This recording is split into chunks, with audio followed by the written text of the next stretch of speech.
then the roof should be made with corrugated iron sheets or asbestos sheets. Then the males are kept separate from the females within the rabbitry. That's about their outing. Then hygiene of rabbits, cleanliness. Should clean the floor of the rabbitry daily cleaning of the floor of the rabbitry. Then disinfect the rabbitry at regular intervals to keep it germ free. Like you don't just, as you are raising the rabbits, you are also raising some other diseases with them. Then clean their feed and water troughs to prevent contamination. Remove dust and cobwebs from the rabbitry. Then isolate any sick animal for treatment so that it doesn't infect others. Then remove and bury dead animals. When you discover a dead animal, just remove it and bury it. Then deworm your rabbits at regular intervals. Deworm them so that they can grow well once we reduce their growth rate. Then provide a disinfectant bath or foot dip at the entrance of the rabbitry to prevent introduction of germs into the rabbitry by visitors. So when you have a disinfection bath or a foot dip, that when a visitor is coming, that's where he first puts his leg or his feet before entering your rabbitry, so it doesn't bring germs from outside to the rabbitry. So those are ways you can keep your rabbits. Now, the last session under this rabbitry, we're talking about the disease of rabbits. There are diseases that affect them, the causative agents, symptoms, and control of these diseases. And the first disease is the Copiodiosis. Copiodiosis is caused by a protozoan, and the symptoms include passing of soft feces, which may be blood-stained. The feces that the rabbit pass may have stains of blood and is soft. Then the animal loses appetite. There is a loss of appetite, there is a loss of weight, then there is death in severe cases. So coccidiosis can lead to death of the animals. How do you control coccidiosis? First, you treat the sick animals with coccidiosis. So you treat animal that you discover that is sick with these symptoms with what we call coccidiosis. Then you raise rabbits on wire and fenced cages. You raise the rabbits on wire or raised cages, so they are not just on the floor. Then you can use prophylactic use of coccidiosis in your feed. So you can add coccidiosis to the feed of your rabbit. So those are the ways you control coccidiosis in your rabbits. The next disease of rabbits is enteritis, and it is caused by protozoa. 1. Caused by feed changes. 2. Stress also can lead to enteritis. That's the third one. Then through poisoning. Protozoa, feed changes, stress, then through poisoning, enteritis. So 4 ways. Then what symptoms do you notice in your pig that has enteritis? First, high body temperature. The body temperature rises. Then diarrhea, which smells unpleasantly. Animal begins to vomit. So, and it smells unpleasantly. Loss of appetite also is another symptom. Then watery feces is another symptom of enteritis. What should you do to control enteritis? First, avoid lumping together of the young rabbits. That's avoid lumping the young rabbits with other litters, that is other ages of rabbits. Don't lump all of them together, just separate them. Then 2, apply antibiotics. Administer antibiotics to your pig or your rabbits. Then maintain good sanitation practices. Take hygienic procedures that are proper for your rabbits. Then adopt good feeding programs.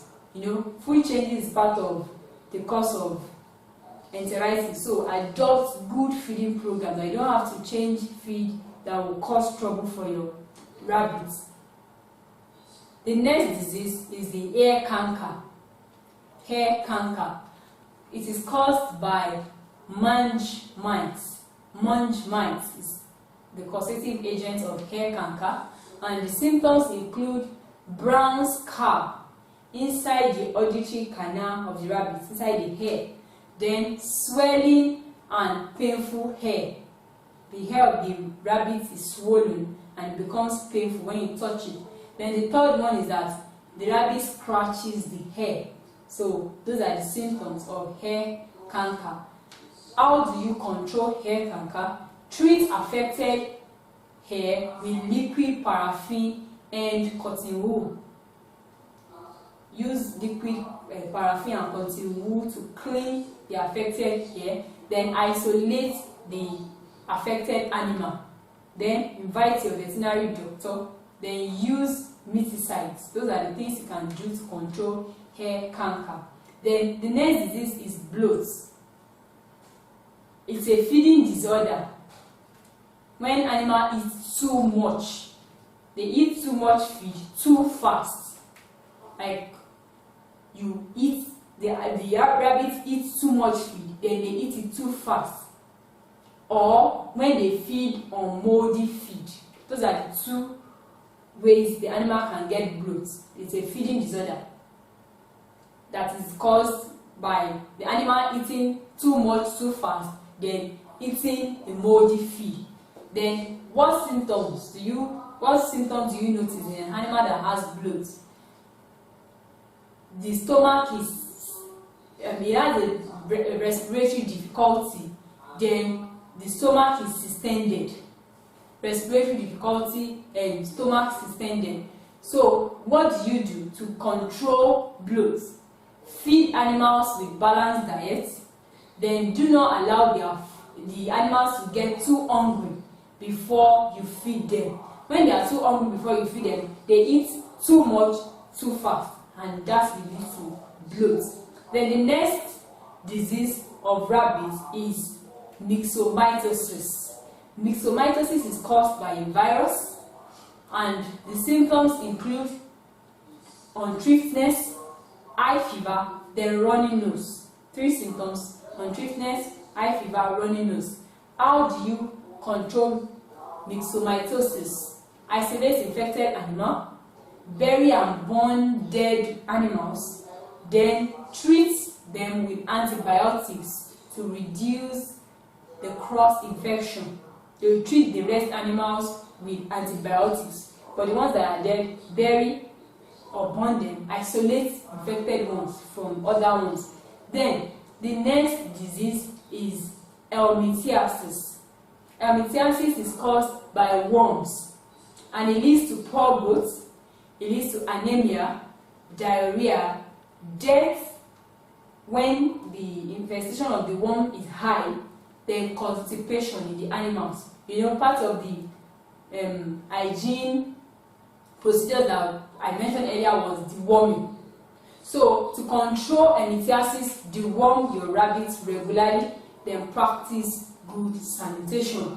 The next disease of rabbits I'm talking about is ringworm, and it's caused by fungus.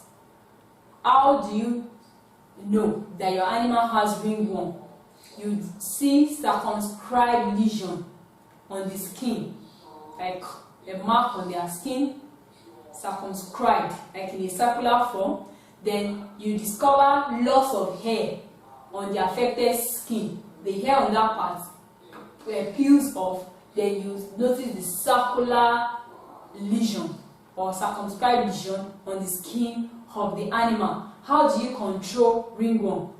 Use fungicide to cure the lesion. So you put it on the affected skin, then you isolate infected animal from infecting others. Then the last disease of rabbits I'm talking about is what is called the sore hock, and it is caused by pressing the hock.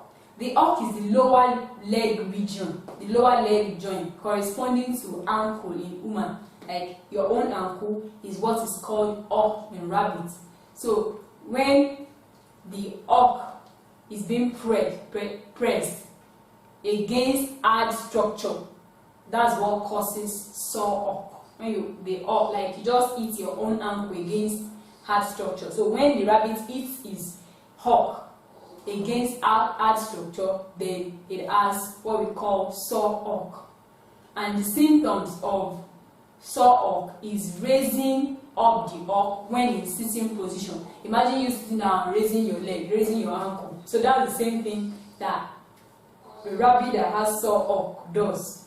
So it begins to raise that leg, the hawk raises it. So what do you do to control sore hawk or prevent it? Dress the wound, you know, it's a wound at the hawk now. Dress it with disinfectant solution, then you cover the wound with antibiotic dressing. Just help the rabbit to dress that wound on the hawk. So that is that for rabbits. So next we'll be talking about cattle. We'll be talking about cattle. They belong to the group of animals known as bovidae. They are ruminants and they have hollow horns and hoof with an even number of toes. They are reared for their meat, for milk, for hide and skin, for their manure, and they are used as draught animal for work on the farm. So they have a lot of purposes for raising them: meat, milk, their hide and skin, their manure. Then they are used as draught animals for work on the farm. The breeds of cattle. The various breeds include Azawa, Sokoto Budali, Wadara, or what we call Shua. Wadara or Shua, they are the same thing. The white Fulani, the red Bororo, Muturu, Ndana, Keteku, or what we call the Bogu. Keteku or Bogu. Then Kuri, another breed of cattle. Brown Swiss is another one. Austin is another breed of cattle. Then we have the Jersey. Those